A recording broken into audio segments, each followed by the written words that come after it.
오늘 이제 우리가 읽은 말씀은 나사로라고 하는 사람에 대한 이야기가 이렇게 기록이 되어 있습니다. 다른 복음서에서는 이 나사로를 배단이 문둥병자였다라고도 그렇게 표현하고 있는데, 이름을 밝히지 않고 그냥 배단이 문둥병자였다고 그렇게 표현하고 있어요. 근데 그 사람이 나사로를 어떻게 하냐면, 예수님에게 기름을 부었던 마리아라고 하는 여인이 그 베다니에 있는 문둥병 환자의 동생이라고 표현되어 있거든요. 그리고 그 마리아라고 이름이 기록되어 있는데, 그 여러 정황들을 봤을 때 이 나사로가 그 베다니에 있었던 문둥병자였을 것으로 이렇게 추정해 볼 수 있는 그런 부분이기도 합니다. 그리고 이제 이 나사로는 우리 복음서들을 자세히 쭉 읽어보면 예수님이 아주 가깝게 지내는 그런 사람이었고, 또 이 집에 예수님이 자주 들리기도 하는 그런 모습들이 있었습니다. 지나가시다가 베다니에 오시면, 예수님이 베다니에 오시면 일부러 이 나사로 집에 와서 마리아, 마르다를 만나기도 하시고, 또 그들에게 보면 마르다는 예수님 대접하겠다고 주방에서 열심히 뭔가 음식을 준비하는 반면, 마리아는 주님의 말씀을 한마디라도 더 들어보려고 주님 무릎 앞에 앉아 있는 그런 모습들, 이렇게 또 다른 복음서에 기록이 되어 있기도 한데, 그때 예수님께서 마르다가 힘들어하는 걸 보셨지만 예수님이 하신 말씀이요, 이 마리아는 이 좋은 것을 선택했으니 그 누구에게도 그것을 뺏기지 않을 거다라고 하는 그런 말씀들을 이렇게 하시는 걸 우리가 기억할 수 있습니다. 또 누가복음에서도 보면 누가복음 10장에서 그 나사로 이야기가 나오거든요. 부자와 거지 나사로 이야기가 나오는데, 그는 이제 예수님 하나 이야기로 이렇게 해주시면서 나사로라고 하는 이름을 사용을 하시는 것으로 이렇게 보면 됩니다. 근데 이제 나사로라고 했을 때 그 이름 뜻이 하나님께서 도우신다라고 하는 그런 의미거든요. 하나님께서 도우신다. 오늘 우리가 읽은 이 말씀보다 앞부분 뒷부분 같이 이렇게 해서 좀 봐야 되는데, 앞부분에서 보면 이제 나사로가 병들어 죽게 되었다라고 하는 그런 이야기가 나옵니다. 병들어 죽게 되었을 때 이제 마리아 마르다가 사람들을 예수님께 보내서 우리 오라버니가 죽게 되었으니 와서 기도 좀 해주십시오라고 하는 것을 요청해요. 근데 예수님께서 가시지 않고, 이 나사로에게로 오지 않고 2, 3일 정도 더 머무시게 되거든요. 그리고는 이제 나사로가 죽은 그 이후에 제자들에게 내 친구 나사로가 잠들었다, 우리가 그를 깨우러 가자라고 그렇게 얘기해요. 그러니까 제자들이 잠들었으면 누구나 깨워도 되는 거 아닙니까? 라고 할 때 예수님은 나사로가 죽었다, 그래서 이제 우리가 가서 하나님의 영광을 보여줄 것이다 라고 하는 이 말씀을 하면서 제자들과 함께 이 나사로가 있는 이 베다니로 오게 됩니다.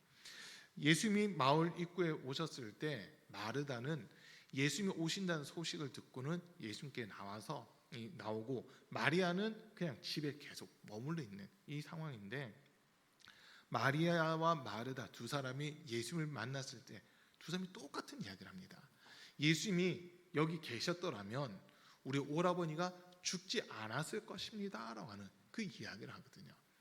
근데 예수님은 그 모습을 보면서 네 오라버니가 나사로가 다시 살 것을 너가 믿느냐라고 하는 이 질문을 하세요.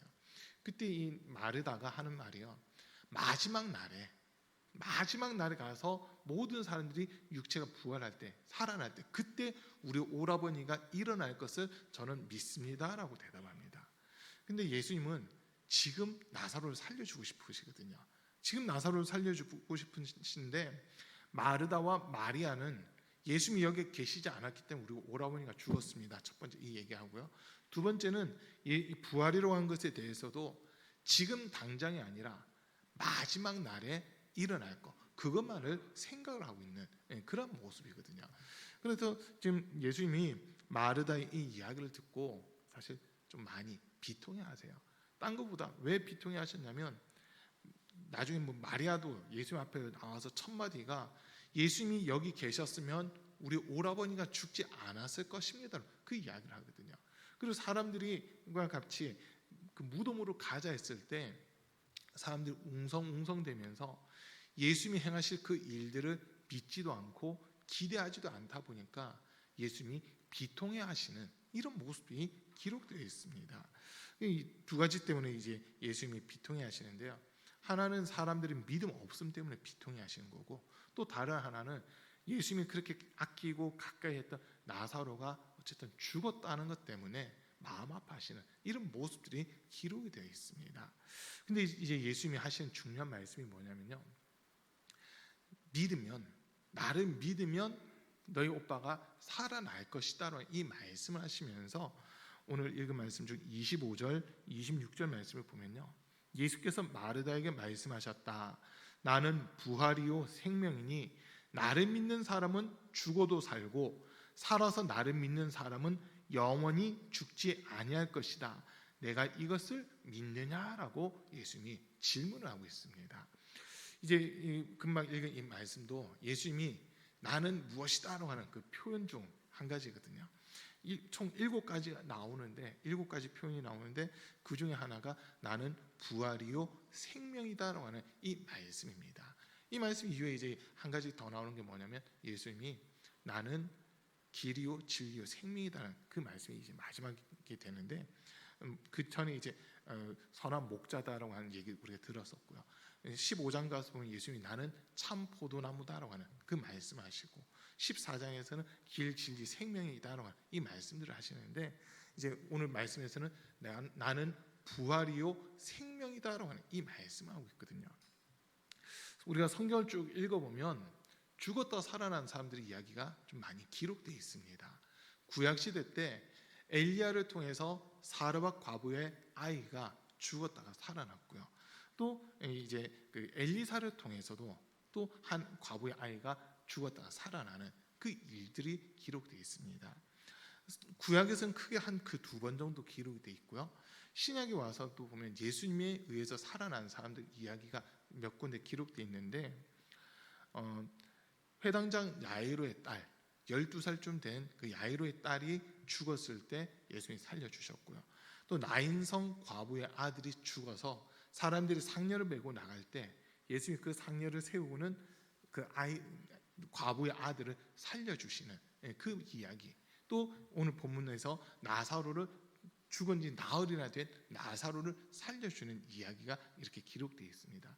사도행전 가서도 보면 베드로가 다비다라고 하는 여인을 살려주고요. 또 바울도 유두고로 오는 청년을 살리는 이 내용들이 나와 있잖아요. 그런데 지금 성경에서 죽었다가 살아난 사람들의 이야기가 이렇게 여러 군데 기록은 돼 있는데 그 사람들에 대해서 부활했다라고 하는 이야기는 하지 않습니다. 지금 이해되시나요? 죽었다 살아났다고 해서 다 부활했다고 하는 것이 아니라 예수님에게만 부활이라는 단어를 쓰고 있다는 거거든요. 예수님만 부활이라는 단어를 쓰고 있고 다른 사람들, 성경에서 죽었다 살아났던 모든 사람들에 대해서는 그냥 죽었다가 살았다 이렇게만 표현하고 있습니다. 그럼 이 차이가 뭘까라고 하는 이걸 이제 궁금해할 수밖에 없게 되더라고요. 다른 사람들은 예수님에 의해서 죽었다 살아난 사람들, 또는 구약시대 때 엘리사를 통해서 죽었다 살아난 사람들, 사도행전에서 베드로와 사도 바울을 통해서 죽었다 살아난 사람들, 그 사람들의 모습을 보면요, 시간이 지난 후에 그 사람들은 다시 죽어요. 시간이 지난 다음에 다시 죽어요. 그러다 보니까 그들을 향해서 부활했다고는 하지 않습니다. 그러나 예수님은 죽었다가 살아나신 후에 지금도 살아계시거든요. 영원한 생명을 소유하고 계시기 때문에 예수님에게는 부활하셨다라고 하는 이 이야기를 하는 겁니다. 자, 부활이라고 하는 단어를 썼을 때는요, 우리의 모든 것이 새롭게 바뀐다는 거거든요. 고린도전서 15장에서 보면 15장을 부활장이라고 그렇게 이야기를 하는데, 지금 우리의 몸은요 썩어 없어질 육체입니다. 시간이 지날수록 이제 여기 계신 분들이 다 경험을 하셨을 거예요. 어려서부터 어느 정도 성장할 때까지는 소위 성장판이 열렸다고 할 때까지는 사람들이 키가 자라고 덩치가 크면서 이렇게 자라게 되거든요. 그때까지는요 몸에서 큰 질병이 잘 나타나지 않습니다. 생명력이 있기 때문에 질병이란 것도 잘 나타나지 않아요.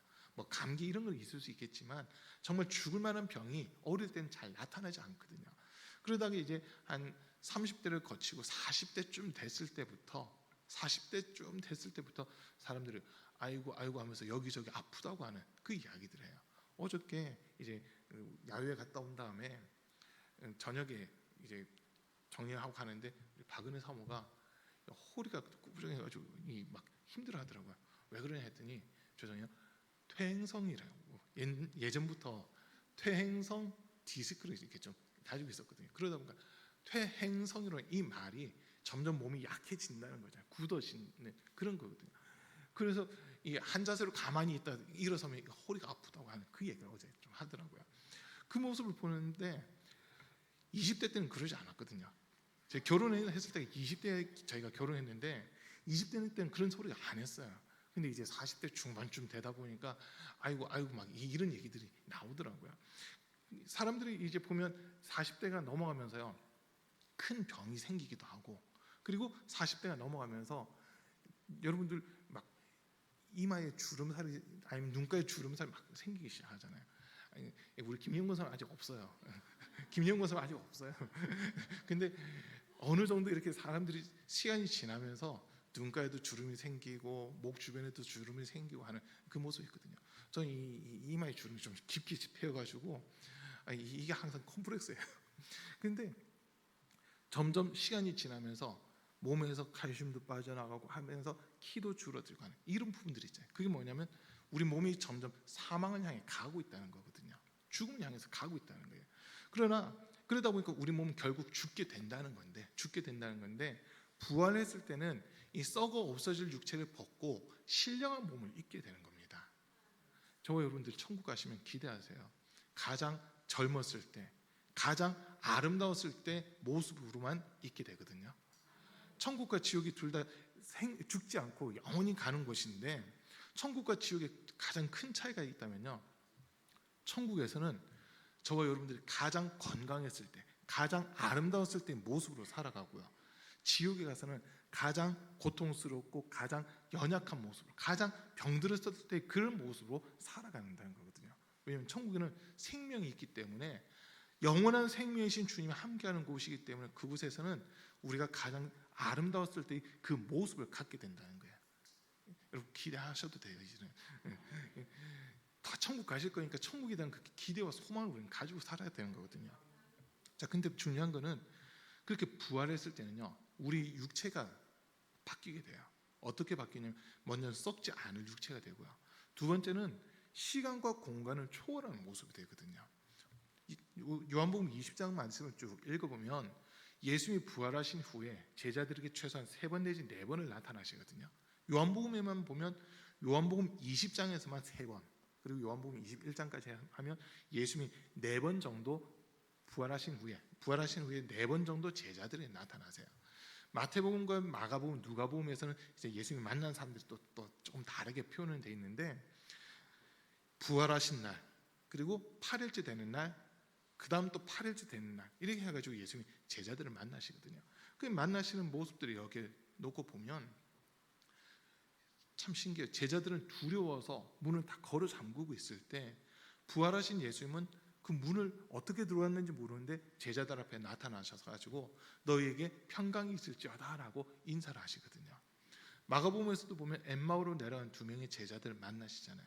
그들과 한참 이야기를 하시다가는 이제 그들 앞에서 숙소에 들어가서는 그들을 위해 축복기도 한번 해주시고는 그 모습에 사라져 버리세요.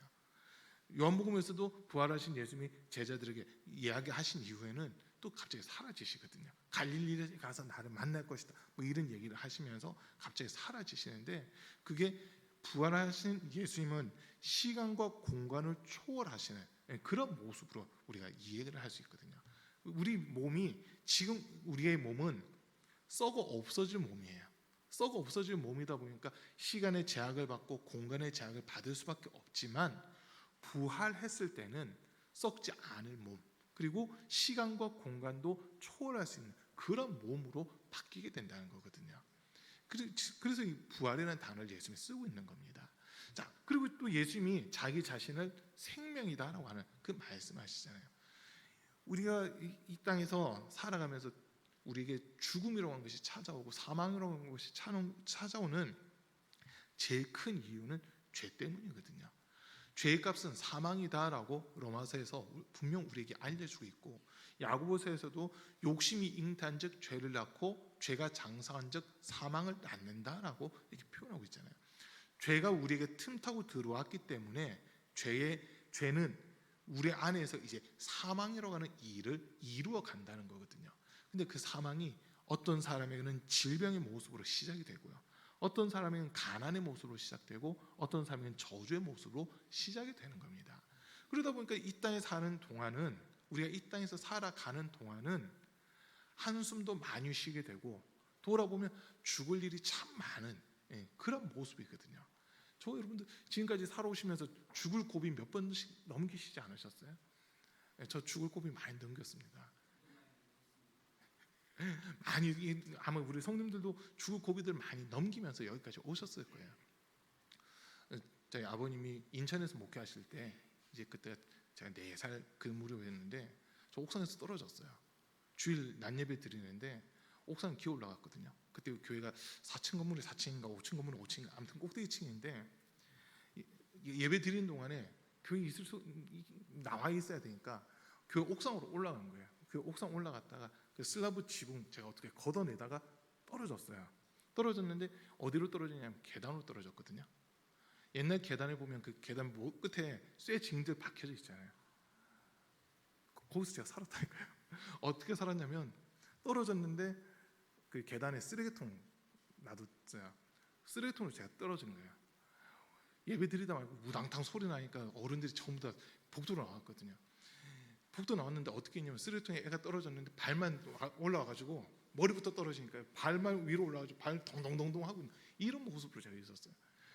거기서 하나님 살려주셨던 거고, 그리고 평택에 있을 때 애들하고 수련회 갔다가 요만큼 되는 풀장에서 물에 빠져 죽을 뻔했어요. 이만큼 되는 풀장에서 물에 빠져 죽을 뻔했어요. 튜브 이렇게 타고 있는데 뒤집어졌거든요.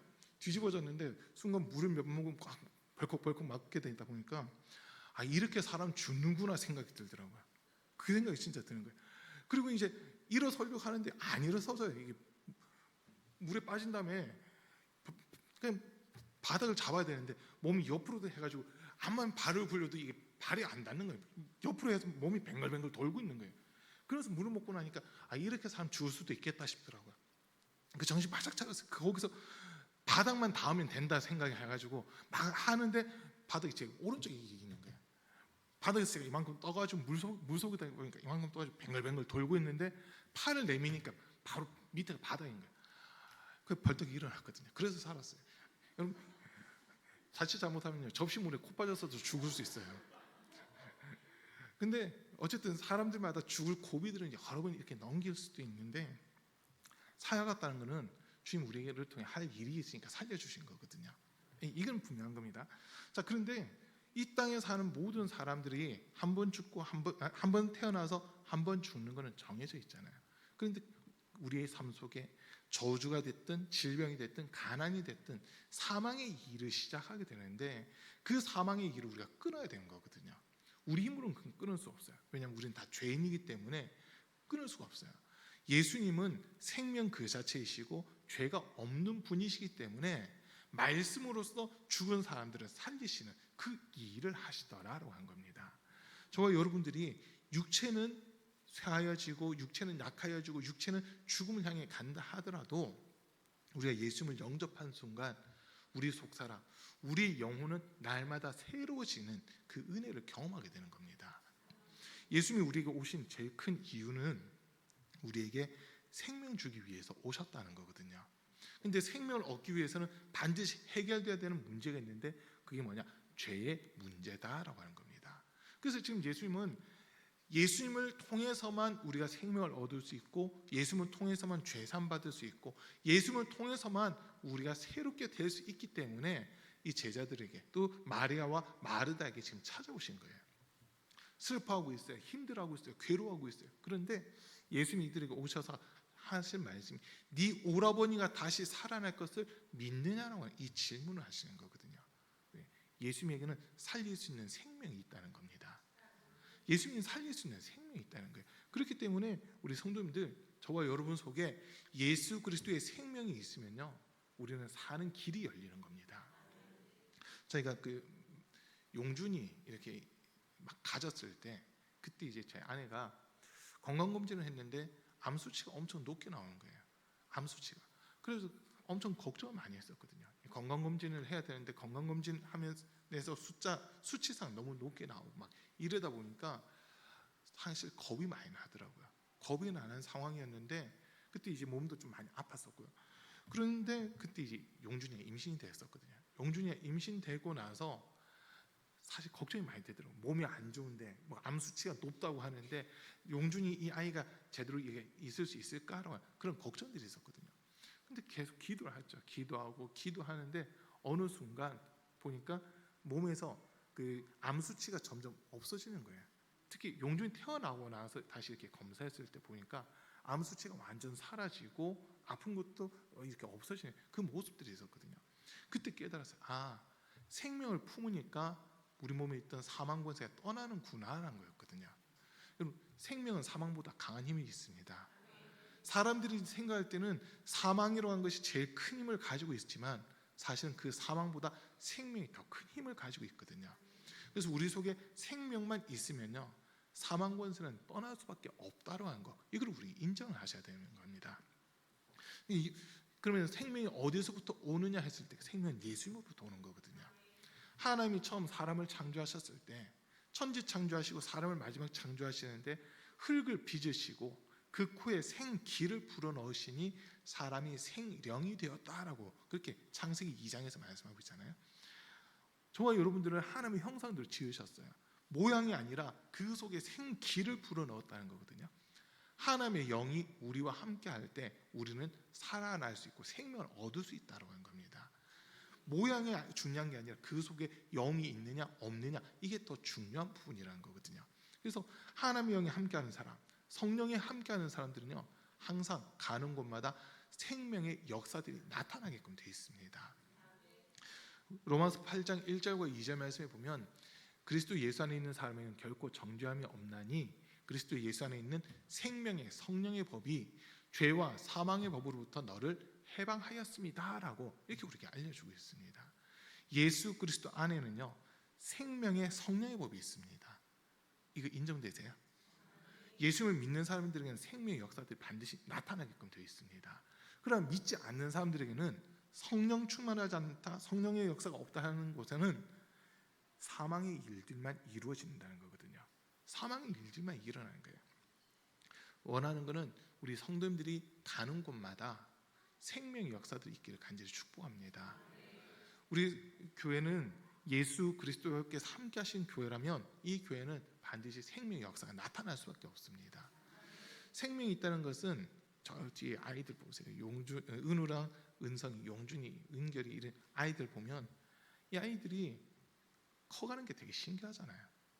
아이들이 커가는 게 되게 신기하거든요. 근데 저 아이들이 아무도 모르는 것 같지만 저 아이들 속에 엄청난 생명력이 있습니다. 교회들도 아이가 있는 교회는 부흥해요. 아이들이 있는 교회는 부흥해요. 그런데 신기하게 아이들이 없는 교회는요, 부흥이 그냥 딱 멈춰버리더라고요. 그래서 아이들이 어쨌든 불러 모으기도 하고, 불러 모으는 게 안 되면, 전도가 안 되면요, 죄송해요, 낳기라도 해야 돼요. 학교에서 선교학을 배우는데 교수님들이 그런 얘기 하시더라고요. 복음 전하는 거, 전도와 선교는 하나님이 우리에게 맡겨주신 사명이다. 전도하기 힘들면, 선교하기 힘들면 애라도 많이 낳아라 이래가지고 저희 애 넷을 낳잖아요.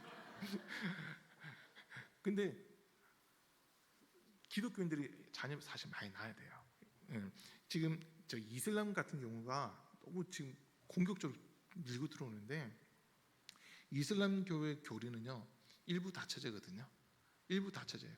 이슬람 국가들은 합법적으로 4명까지 부인이 인정돼요. 4명까지, 부인이 4명까지. 그런데 그 이슬람 사람들이요, 그 꾸란에 이런 내용이 있대요.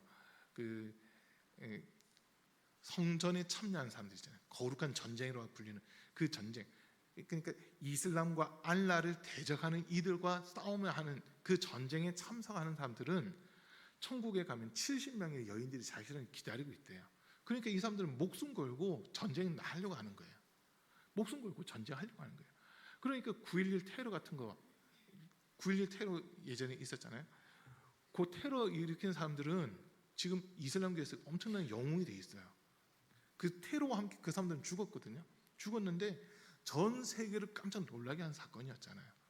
전 세계 무역센터 쌍둥이 빌딩이 그냥 한순간에 무너지는데 그 비행기 몰았던 사람들은 이슬람교에서는 그래요. 지금 70명의 여인들과 함께 있을 거다. 행복하겠다. 이루고 있답니다. 영국에서 지하철 테러 사건이 있었죠. 프랑스에서 또 그런 건물 테러 사건들이 있어요. 그 사람들이 지금 다 이슬람교 내에서는 영웅 대접받고 있대요. 일부 다처제가 허용되어 있거든요. 자, 그런데 일부 다처제를 하면서 그 사람들이 어마어마한 일들을 하고 있어요. 자녀들을 막 낳거든요. 금방 말씀드렸죠. 합법적으로 4명까지 부인이 가능해요. 그리고 이슬람의 그 교리는요, 말로 너 이혼이야 3번 얘기하면 진짜 이혼이 된대요. 법적인 이혼이 된대요. 근데 데리고 사는 거예요. 그러면 실질적으로 부인이 4명보다 더 많다는 거거든요. 4명보다 더 많을 수 있다는 거예요. 그리고 거기서 부인 한 사람당 자녀 2명씩만 낳는다 해보세요. 그러면 한 집에 자녀가 10명 이상 되는 막 이런 일들이 일어나거든요. 근데 그런 이슬람이 지금 우리나라에 들어오려고 해요. 우리나라에 들어오려고 해요. 예전에 박근혜 전 대통령 때 저 익산 쪽에다가 할랄 단지 그 인정해 주려고 했잖아요. 그 사실 교회가 그걸 막아섰거든요. 그럼 교회가 막아선 거예요. 들어오는 순간 할랄을 인정하는 그 단지가 들어오는 순간 우리나라는 이 할랄 인증만 하는 게 아니라 음식에 대한 인증만 하는 게 아니라 그걸 하기 위해서는 이슬람 사도들이 이슬람의 사제들이 들어와야 되고요. 그리고 이슬람의 그 교리대로 사원을 지어야 되고 하는 그런 것들이 있거든요. 모스크를 만들고 이슬람 사원을 만들어줘야 되는데 그렇게 되면 우리나라에서는 지금 현재 이슬람교를 종교를 인정하지 않고 있잖아요. 우리나라에서 기독교, 불교, 천주교, 원불교까지만 인정되고 있는 건데 이슬람을 종교로 인정하는 법안이 또 바뀌어져야 되는 거예요. 그러면서 그 전 이명박 대통령 때도 이슬람을 받아들이려고 했었거든요. 수쿠크법이라고 해가지고 경제적인 부분에서 이슬람의 돈을 쓰면 이자가 거의 없이 우리가 그 돈을 쓸 수 있다 해가지고 이슬람 돈을 끌어당기려고 했었어요. 근데 이명박 대통령 때 그걸 막았고 박근혜 대통령 때 그걸 막았거든요. 딴 것보다 이슬람이 그걸 통해서 이슬람을 확 밀고 들어가 버리면 기독교가 제일 위협을 받는 거거든요. 그러다 보니까 그런 데서는 애를 무조건 많이 낳으래요. 근데 왜 애를 많이 낳느냐 했을 때 이유는 거기 한 가지예요. 기독교를 없애기 위해서 애들을 많이 낳아라 이렇게 가르치고 있어요. 그럼 우리는 그 이슬람에 대적하기 위해서 사실 기독교인들이 더 풍성한 생명력을 가지고 있어야 된다는 거거든요. 근데 생명이 사람에 의해서 되는 게 아니라 진짜 하나님이 생명을 주셔야만 된다라는 거예요. 그래서 우리는 지금 이런 부분들을 보면서 예수님이 나는 부활이요 생명이다 하셨을 때 그 부활 이후에 영원한 생명으로 이어진 것, 우리는 그걸 기대를 하셔야 된다는 거거든요. 자, 예수님이 지금 무덤 앞에 오셨는데 비통해하면서 제자들이 하신 말씀이 무덤의 문을 열라고 하세요. 무덤의 문을 여는데 죽은 지 나흘이나 되었기 때문에 무덤 문을 여는 순간 시체 썩는 냄새가 막 나기 시작하거든요. 근데 우리 예수님께서 어떻게 하시냐면요, 42절 말씀 가서 볼게요. 41절 42절 우리 성경 좀 이렇게 보시면 요한복음 11장 41절부터 43절까지를 한번 쭉 읽겠습니다. 사람들이 그 돌을 옮겨 놓았다. 예수께서 하늘을 우러러 보시고 말씀하셨다. 아버지, 내 말을 들어주신 것을 감사드립니다. 아버지께서는 언제나 내 말을 들어주신다는 것을 압니다. 그런데도 이렇게 말씀을 드리는 것은 둘러선 무리를 위해서입니다. 그들로 하여금 아버지께서 나를 보내신 것을 믿게 하려는 것입니다. 이렇게 말씀하신 다음에 큰 소리로 나사로야 나오너라 하고 외치시니 죽었던 사람이 나왔다. 자, 지금 예수님이 나사로에게 오셨던 이유가 뭐냐면 죽은 나사로에게 생명 주기 위해서 오셨다고 하는 겁니다. 여러분, 자동차 운전을 하다 보니까 한 번씩 그런 경우가 생겨요. 배터리가 방전이 돼가지고 시동이 안 걸릴 때가 있더라고요. 근데 그때 어떻게 하냐면 제일 좋은 방법은 보험회사를 부르는 거예요. 보험회사에 전화하면은 그 보험회사 연결돼 있는 그 레카가 이렇게 오거든요. 레카가 오는데 예전에는 자동차 보닛을 열고 이렇게 점프라고 했잖아요. 배터리와 배터리를 서로 연결시키는 그 일을 했는데 요즘에는 자동차 배터리를 이렇게 점프하는 게 아니고 조그만 뭐 기계 같은 거 가지고 다니더라고요. 그거 가지고 이렇게 딱 하는데 시동이 부릉하고 걸리는 거예요. 딱 연결이 되더라고요. 와 신기하다 하면서 그 물어봤어요. 이거는 걸 어디 파냐고 물어봤대. 이거는 우리만 가지고 있는 거예요. 막 그러거든요. 안 주겠다는 거예요. 근데 그걸 보면서 전 한 가지 느낀 게 있어요. 배터리가 크기가 크다고 해서 좋은 게 아니라 그 안에 전기가 있어야 된다는 거거든요. 전류가 흐르고 전기가 있어야 죽은 배터리, 어떻게 보면 시동이 안 걸린 배터리는 죽은 배터리잖아요. 죽은 배터리에 이 생명 있는 배터리를 연결시켰을 때 죽은 배터리가 살아나더라는 거거든요. 이 배터리는 뭐 나중에 바꿔야 되겠지만 그 순간 시동은 걸리게끔 되는 그 부분들이 있어요. 그걸 보면서 우리 속에 만약에 그 정비하신 분도 자기가 배터리 양이 부족하면 점프를 못 해주거든요. 배터리 양이 충분할 때 다른 차에 점프를 해줄 수 있는데 그걸 보면서 깨달은 거예요. 우리 안에 생명이 충만하고 생명이 풍성하면 그 생명을 다른 사람에게 전달해 줄 수 있다는 겁니다. 내 속에 생명력이 약하면 다른 사람에게 생명을 줄 수가 없어요. 그러나 내 속에 생명력이 풍성할 때는 다른 사람에게 생명을 전달할 수 있다는 거거든요. 우리 사랑하는 성도님들 속에 예수의 생명이 충만할 수 있기를 간절히 축복합니다. 내 속에 충만해야, 예수의 생명이 충만해야 그 생명을 나눠줄 수 있는 겁니다. 전해줄 수 있는 거예요. 그러면 생명이 또 다른 생명을 낳고 또 생명이 생명을 낳는 이런 일들이 이루어진다는 거거든요. 자, 그래서 예수님은 지금 무덤 앞에서 하나님께 감사 기도를 드리신 다음에 무덤을 향해서 외치는 거예요. 나사로야 나오너라라고 외치는 거예요. 그때 머리부터 발끝까지 온몸을 붕대로 감은 세마포로 이렇게 휘감고 있는 소위 미라가 걸어 나오는 거예요. 미라가 걸어 나오는데 생명력 있는 예수님이 하신 말씀을 우리 귀 기울이셔야 되는 게 44절 말씀에 보면요. 죽었던 사람이 나왔다. 손발은 천으로 감겨 있고 얼굴은 수건으로 싸매어 있었다. 예수께서 그들에게 그를 풀어주어서 가게 하여라 하고 말씀하셨다. 죽은 시체는 온몸을 천으로 지금 감쌌잖아요. 세마포 같은 걸 이렇게 감쌌어요. 그러니까 지난주에 이제 그 장례식 이렇게 가셨던 분들 보셨겠지만 그 입관할 때 모습 보신 분들 이 온몸을 막 감아놓은 거 보셨잖아요. 온몸을 감아놨잖아요. 손도 이렇게 묶어놓고 발도 묶고 해서 온몸을 이렇게 감고 나중에 얼굴도 몇 겹을 이렇게 싸더라고요. 그 모습을 봤는데 지금 그런 모습이에요. 어떻게 보면 그런데 우리 예수님이 살아난 자를 향해서 살아났으니까 이제 가둬두면 안 된다. 생명 있는 자니까 풀어서 자유케 하라고 하는 이 말씀하시거든요. 저와 여러분 속에 예수의 생명이 없으면 묶여 있는 자예요. 매여 있는 자예요. 그러나 예수의 생명이 우리 안에 찾아오게 되면 우리는 이제 자유한 자가 되는 겁니다. 요한복음 8장 32절에서 진리를 알지니 진리가 너희를 자유케 하리라라고 하는 이 말씀 주시잖아요. 주님은 우리를 죄에서부터 자유, 저주에서부터 자유, 질병에서부터 자유, 가난에서부터 자유를 우리에게 명하고 있다는 거거든요. 예수 그리스도 안에 생명이 있기 때문에 그 생명을 받아들인 사람들은 더 이상 매여 있는 자가 아니라 자유한 자가 되는 겁니다. 우리 모든 성도들이 예수 그리스도의 생명으로 자유한 자가 될 수 있기를 간절히 축복합니다. 예수 안에 있는 생명 우리가 소유해야 되는 거예요. 영생에 이르러셔야 됩니다. 나중에 저와 여러분들 부활할 텐데 예수님이 잠자는 자들의 첫 열매가 되셨고 예수님을 믿는 우리도 똑같은 모양으로 부활을 한다는 거거든요. 저와 여러분들 똑같은 모양으로 부활하는 거예요. 그때 어떤 일이 일어나냐면 우리에게 다스리는 권세를 주십니다. 왕과 같은 그 권세를 우리에게 주시는 거거든요. 예수 믿고 부활한 성도들이 이제 세상을 다스리고 더 나아가 음부의 권세들을 다스려 가는 거예요. 세상에 지배받는 것이 아니라 다스리는 주님과 함께 영원토록 왕노릇하는 그게 진짜 부활이 되는 거거든요. 그래서 우리 성도님들 날마다 부활 신앙 가지시고 또 부활에 참여할 수 있는 그 은혜가 있기를 주님의 이름으로 간절히 축복합니다. 우리 잠깐 오늘 말씀 들은 것 가지고 생각하면서 기도하겠습니다. 주님, 정말 예수님만이 부활 후의 생명인데 우리 안에 그 부활의 능력, 생명의 능력을 덧입혀 주십시오.